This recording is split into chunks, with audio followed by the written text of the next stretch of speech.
नागपुरात पावसाला सुरुवात झालेली आहे आणि गेल्या 2-4 दिवसापासून जर बघितलं तर हलका फुलका पाऊस नागपूर शहरामध्ये कोसळत होता। मात्र आज सकाळपासून ढगाळ वातावरण होतं आणि त्यानंतर आता पावसाला सुरुवात झालेली आहे। अजूनही आभाळ भरलेलं दिसते आहे, त्यामुळे आज चांगल्या पावसाची शक्यता जी आहे ती वर्तवली जात आहे। महत्त्वाचं म्हणजे हवामान विभागाने सुद्धा येलो अलर्ट जाहीर केलेला आहे, त्यामुळे आज नागपुरात चांगले पाऊस येईल का अशी प्रकारची शक्यता वर्तवली जात आहे। एकंदर म्हणजे जे आता जर आपण बघितला तर पाऊस हा सर्वत्र होताना दिसतो आहे। सर्वसाधारण असला तरी हा पाऊस पडताना दिसतो आहे, जो दिलासादायक ठरणार आहे। नागपूरकरांना उकाळ्यापासून कुठेतरी दिलासा मिळणार आहे, तर शेतकऱ्यांसाठी सुद्धा महत्त्वाचा ठरणार आहे।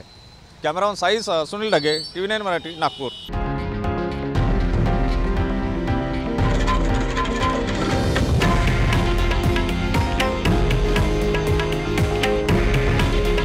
हे आहे देशातील नंबर 1 न्यूज नेटवर्क आणि आपण पाहत आहात TV9 मराठी।